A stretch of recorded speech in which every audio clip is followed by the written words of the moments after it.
Në 2-3 vitet e fundit, më shumë kam studiuar çështjen e pensioneve se sa çdo lloj çështje tjetër.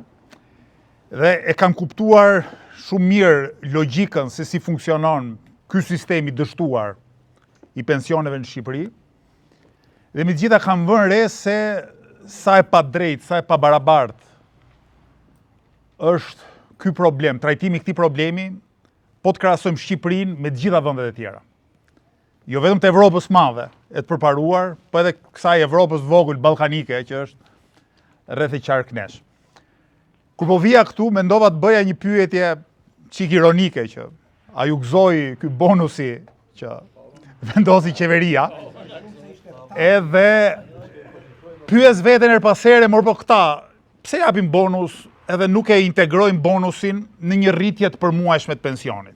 Se fundi ato para janë. Edhe përshtypja ime është që sikur bonusin e fund vitit ta shpërndanin në 12 muajt e vitit, do kuptoj sa qesharak është bonusin vetvete.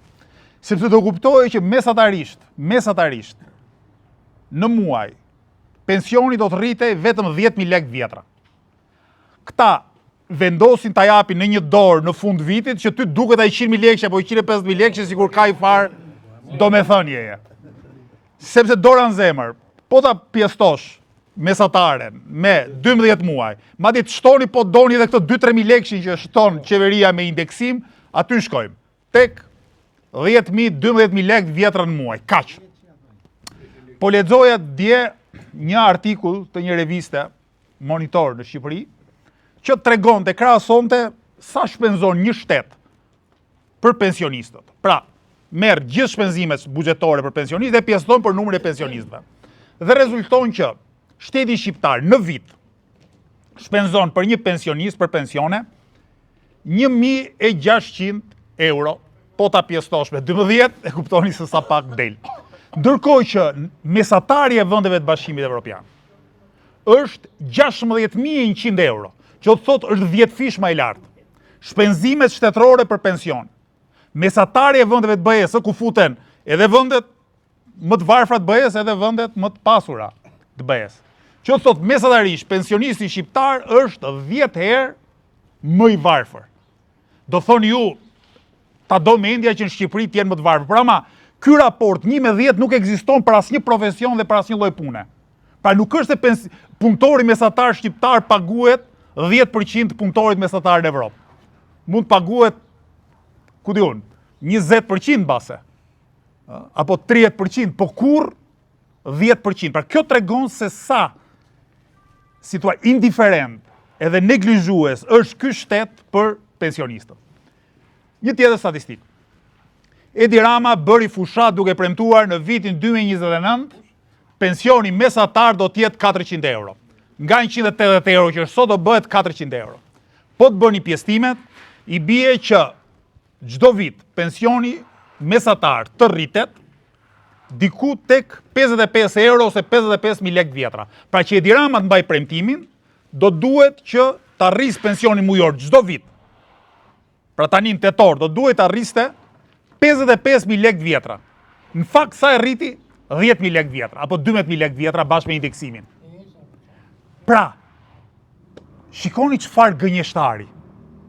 Një njeri e jep një premtim dhe pastaj premtimin e vet e pjeston me 5. Nuk e pjeston me 1.5, se thua hajde se dolën ca vërtetësi rrugës. E pjeston me 5. Pra një njeri që të thotë, unë do të arris pensionin çdo vit 55.000 lekë, shkon të arrit si rritje mujore 10.000 lekë në muaj. Tani, sigurisht ne gjithë e kuptojmë që Edi Rama është gënjeshtar. Mirëpo, ma kujtoi Mir Qaniu, gënjeshtari herën e parë të gënjen edhe është turpi i tij. Kur të gënjen herën e dytë, herën e tretë, herën e katërt, edhe ti i beson, është një çike të turpi yt. Do të përgjegjësi ka edhe vetë ti si qytetar që e lë veten të gënjesh pafundësisht. Dhe ajo që kam vënë re unë është që sigurisht ka shumë pensionistë revoltuar, ka shumë pensionistë që kërkojnë drejtësi shoqërore, madje unë mendoj janë shumica dërmuese e pensionistëve të tillë. Mirë po ti gjen edhe pensionistë që thotë jemi rehat. Mor po sa pension merr, i them ndonjëherë ndokujt që më thotë jemi rehat në rrjetet sociale, sigurisht mund të ketë tek tuk ndonjë që ka bërë punë shumë të mirë dhe merr pension 3-400.000 lekë. Mirë po, çfarë është e çuditshme, është nga njëherë në një pensionist që merr pension 100.000 lekë, thotë jemi rehat. E po thot tani. Edhe rrofte Edi Rama. Po priti minutën, se ti diku i gjen të ardhurat, se ti jetosh vërtet me 100.000 lekë, s'të bëhet thuash atë të rrojnë fëmijët e mi, jo më të rroj Edi Rama, se të plas shpirti. Mirë, po ajo që ne e dim gjithë, është që ka një solidaritet shumë fort familjar.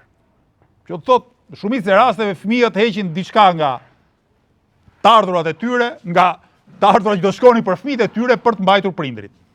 Dhe sigurisht që pensionistët mas janë falëndërues për fëmijët e tyre, mundohen ta kompensojnë duke u dhënë ndihmë atyre për mbajtjen e nipreve, mbesave kështu me radhë, mirë po nuk duhet harruar që ato para, sidomos kur vijnë nga emigracioni, janë para djerse, janë para gjatë. Tani, ne në javët e ardhshme, nëse do kemi fat, kemi zgjedhjet parakohshme në Tiranë, sepse presim vendimin e gjykatës kushtetuese, do të nisemi fushat intensive për Bashkinë e Tiranës. Unë do të jem kandidati i Lëvizjes Bashk për kryetar Bashkie të Tiranës. Po hartoj një program që do të ketë në fokusin e vet në një vendet kryesore pensionistët.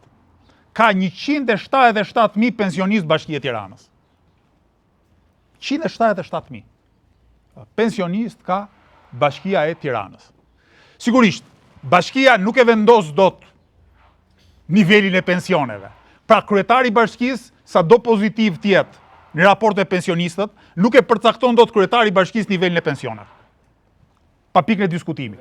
Mirë po, ka diçka në kompetencat që ka bashkia, që të thot, në ndihmën që mund t'u jap shtresave në nevojë, është e mundur që në mos të rrisë pensionin, të paktën të bënte diçka për të ndihmuar dhe subvencionuar financiarisht pensionistët. Ky bonus që jep qeveria në fund vitit, në fakt do duhet ta jap bashkia, qeveria duhet të rrisë pensionet. Sepse bonusi është një lloj, si thua, dhurate, pra ti kur ke një teprit të ardhurash, thua, po i shpërndaj këto të ardhura si një lloj dhurate për kategoritë nevojë. E këtë gjë do duhet ta bëj bashkia, ndërkohë që qeveria do duhet të rrisë pensionet. Në Shqipëri bashkia nuk bën asgjë, edhe qeveria në vend bëj punën e vet, bën ato që do duhet i bënte bashkia. Unë po shija disa shifra të buxhetit Bashkisë Tiranës në vitin 2024. Nuk kanë arritur ta shpenzojnë të gjithin. Por kjo është çmenduri. Pra, mbledhin lek nga qytetarët dhe pavarësisht se vjedhin e ç'nuk bëjnë aty, një përqindje gati 30% buxhetit nuk arrin ta shpenzojnë. Taksa tona. Edhe unë më bëja një llogari dhe thosha, mor po, kjo Bashkia e Tiranës sa para nuk ka arritur shpenzoj, pra i ka mbledhur nuk ka arritur shpenzoj, dhe ose ja kthen buxhetit shtetit ose i shtyn për vitin e ardhshëm. Dhe më dilte që Bashkia e Tiranës në vitin 2024 nuk ka arritur të realizojë 189 milion euro. Pra 180 milion euro i ka pas dispozicion dhe nuk i ka shpenzuar për qytetarët e Tiranës, as për infrastrukturë, as për gjë. Edhe po mendoja drejt ta haj, qofse këto 189 milion i pjestoj për 177.000 pensionistë, do dilte një bonus vjetor gati 1.000 euro për pensionist. Po do thot dikush nuk do shpenzohet, si thua, e gjithë teprica ose e gjitha fondet e pa realizuar për pensionistët. Ama sigurisht që një pjesë mund shpenzohet për pensionistët. Pra nëse bashkia nuk e arrin të shpenzojë të gjitha të ardhurat që mbledh nga qytetarët, ku ka më mirë se ato të ardhura shtesë t'i çojnë kategorinë më nevojtare, dhe nuk ka kategori shoqërore sot Shqipëri që është kaq e madhe dhe më nevojtare se sa pensionistët. Nuk ka. Sigurisht mund të ketë njerëz që kanë gjymtime fizike, por kuptimin e gjerësisë, pra 177.000 vet, që janë dithallit, kaq shumë si pensionistët nuk ka. Nga ana tjetër ju e dini më mirë se unë se sa e vështirë është të jesh pensionist në Tiranë. Dhe po flas tani gjithmonë nga këndvështrimi i një kandidati për kryetar bashkie, pra i dikujt i cili, nëse mbështesin qytetarët, do përpiqet të ndihmojë në përmirësimin e jetës urbane, pra aq kompetenca sa ka bashkia. Rregull? Ju e dini më mirë se unë se kur keni ardhur këtu, qofse keni bërë një cop rrugë në këmbë dhe pa diskutime keni bërë një cop rrugë në këmbë, keni ecur në rrugën e makinave, sepse trotuar nuk ka. Te rruga që vini këtej, ana e si bie, kur vjen për këtej, ana e djathtë e rrugës, trotuari është 5 cm. Ti je pensionist, ti je prind me fëmijë, je i detyruar me gjithë karrocën të dalësh në rrugë të madhe, edhe të shpresosh që shoferi nuk do të shtyp. O ti lutesh Perëndis që inshallah nuk ma bën kismet këtë gjë. E unë e them nga njëherë, duket ironike, po nuk është edhe aq, unë mendoj nga njëherë që ne në Shqipëri kemi shoferët më të zotë në botë. Mund duket e çuditshme kjo që them, po vërtet duhet të jesh shumë i zoti që të ecësh në rrugë ku një pjesë të rrugës e zë këmsori se nuk ka ku ecë në trotuar. E zë nëna me karrocë, ose prindi, babai me karrocë. Kështu që të gjithë shoferët, unë e përdor ndonjëherë makinën, edhe jam vërtet shumë i kujdesshëm, më i kujdesshëm se çdo ishte çdo kush tjetër në vendin tim, në një vend evropian, sepse gjithmonë mendoj që kjo rruga nuk është vetëm për mua. Në këtë rrugë, në çdo moment mund dalë një njeri, sepse nuk ka ku ecën. Pra kjo tregon degradimin e infrastrukturës publike, për të mos fol pastaj për mungesën e parqeve, mungesën e lulishteve, mungesën e mjediseve çlodhëse, nuk ka asgjë. Tirana mund të jetë qyteti më komercial në Evropë, në kuptim komercial. Kuptimin që ti po deshe të argëtohesh, po deshe të çlodhesh, po deshe të rehatohesh, do duhet paguash gjithmonë para. Ne kur lëm një takim me një mik jemi detyruar të shkojmë kafe, se nuk ka asnjë vend tjetër ku ti mund të ulesh e të bisedosh. Pra, çdo çlodhje, çdo argëtim me lek. E pensionisti që është subjekti, është grupi shoqëror, shtresa shoqërore më e varfër në vend, do duhet të paguaj gjithçka. Nga ana tjetër, po të marrim transportin publik në Tiranë. Ne 2023 e kishim një nga pikat kryesore të programit tonë. Abonen falas për pensionistët, jo vetëm për pensionistët, po edhe për të papunët, edhe për shtresat tjera të marginalizuara. Mbas fushatës, mbas zgjedhjeve, Bashkia e Tiranës na e vodhi idenë, e mirë bëri që na e vodhi idenë, se më mirë të të vjedhin idetë se sa të vjedhin popullin. Edhe ju e dini që mos gaboj nga fillimi 2024-s, u mora i vendimi për abonen falas të pensionistëve. Bukur fort, në rregull. E vonuar, por prap një hap përpara. Po prap shtrohet pyetja. Mor po këta, pse i detyrojnë pensionistët të shkojnë e të marrin abonen çdo muaj?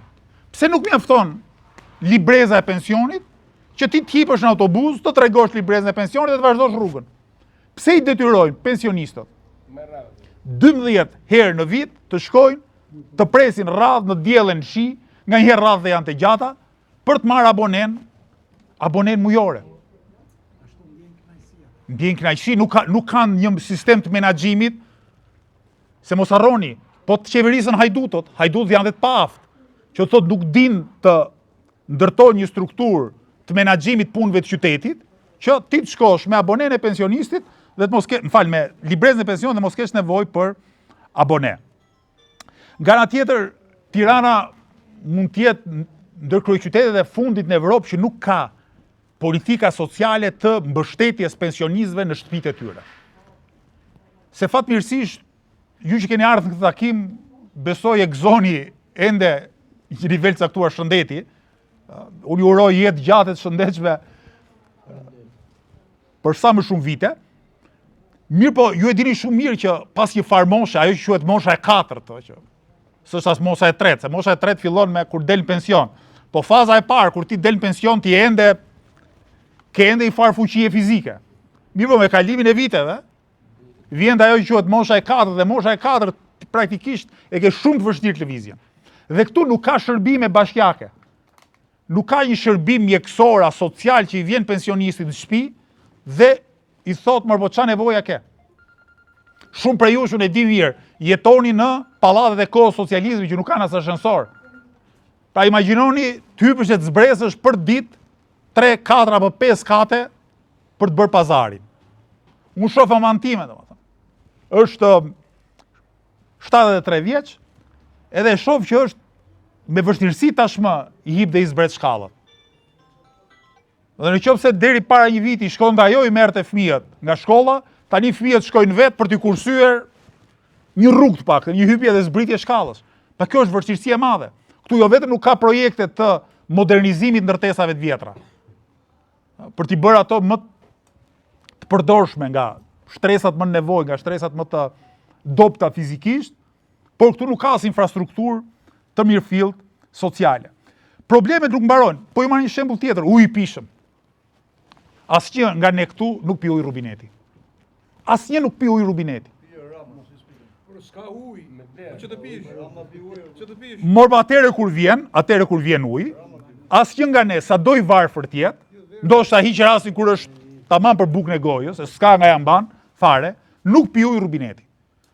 Nuk, prapë edhe njëherë, nuk ka një qytet, një kryeqytet në Evropë, ku ujë rubinetit të refuzohet të mas. Madje dhe Bashkia e Tiranë, për nevojat e veta, porosit ujë të amballazhuar.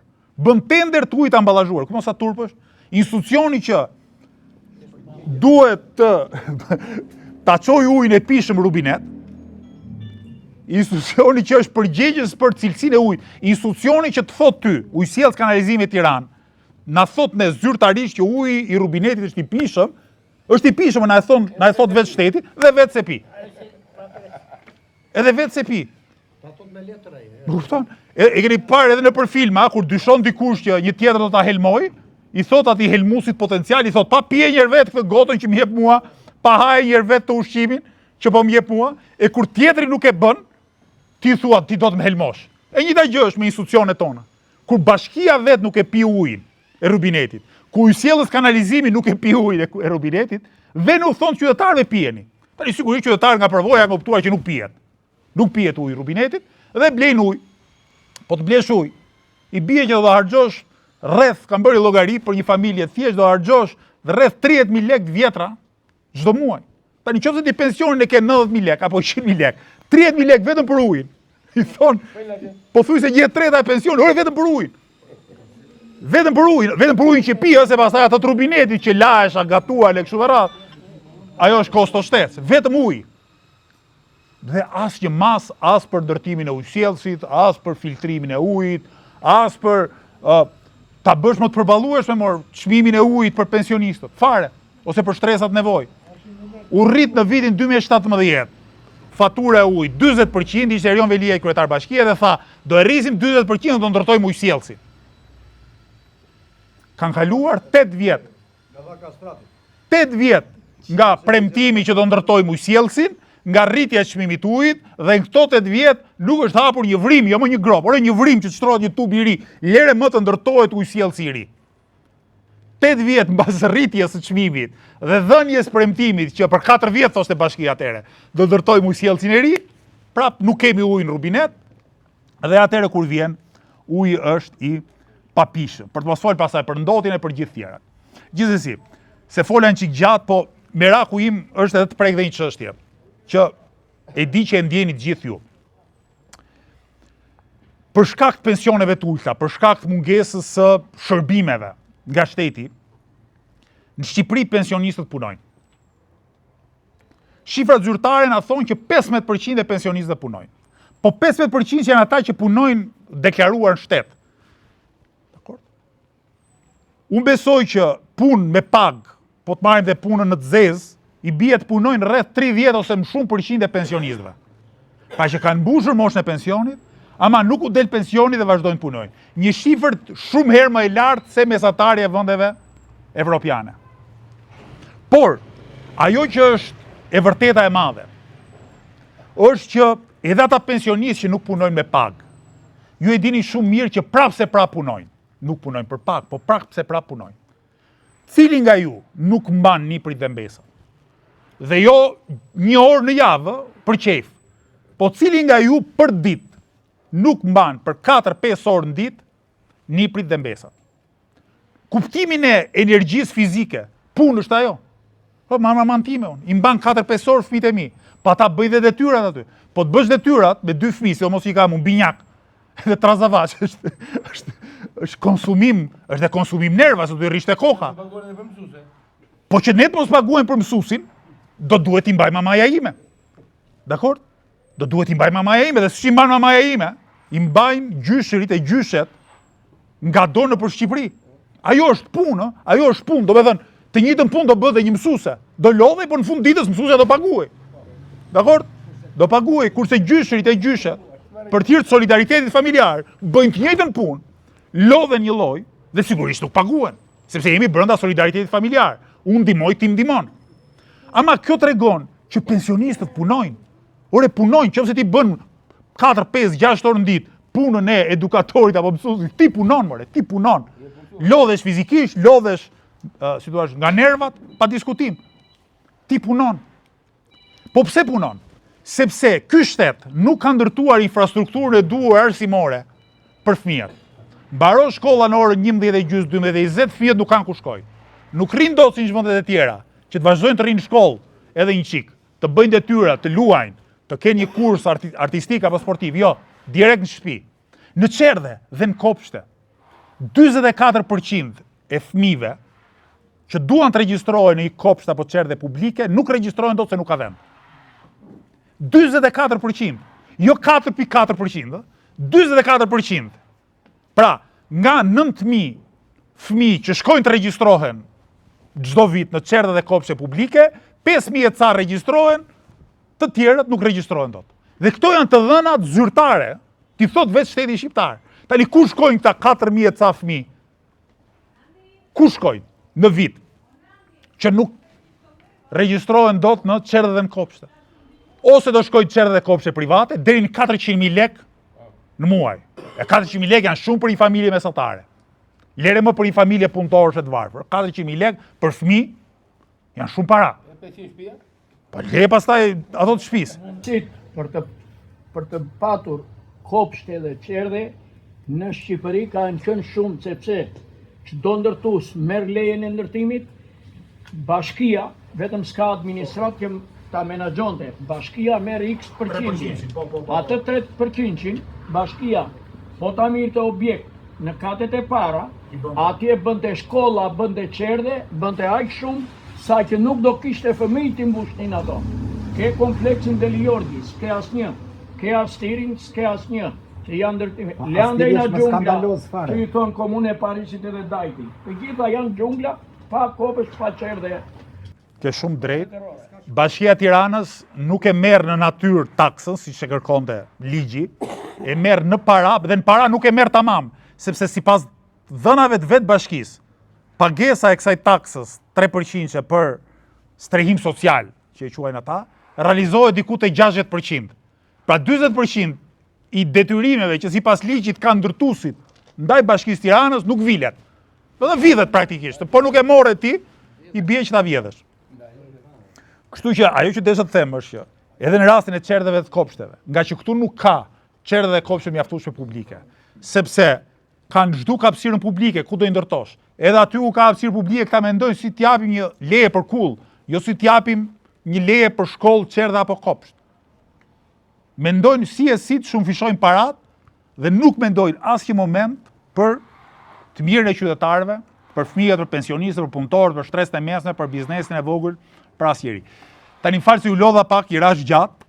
Këto ishin problemet kryesore sipas mendimit tim, edhe disa prej zgjidhjeve që ne kemi menduar. Gjithsesi, unë jam sy e vesh tani që t'ju dëgjoj çfarë sugjerimesh keni, si mund ta përmirësojmë ne programin ton për Tiranën, dhe njëkohësisht duke marrë në konsiderat këtë që tha Emiliandoja, që qeveria u tall për zdytje, për streti me pensionistët me këtë bonus, si të shohim mundësinë që t'ja bëjmë prap bam, domethënë të organizojmë protestë, sepse pensionistët nuk kanë nevojë për lëmosh. Kanë nevojë për drejtësi, ka thënë Migjeni tek poema e Mjerimit. Mjerimi kërkon drejtësi, nuk kërkon lëmosh. E pensionistët, ky shteti ka lënë të mirë, kërkojmë drejtësi, drejtësia nis nga vendosja e standardit minimumit jetik, që asnjë pension të mos jetë poshtë këtij standardi minimal. Dhe pastaj sigurisht gjitha pensionet e tjera të rriten sipas viteve dhe sasisë kontributit që kanë bërë pensionistët ndër vite. Faleminderit edhe një herë.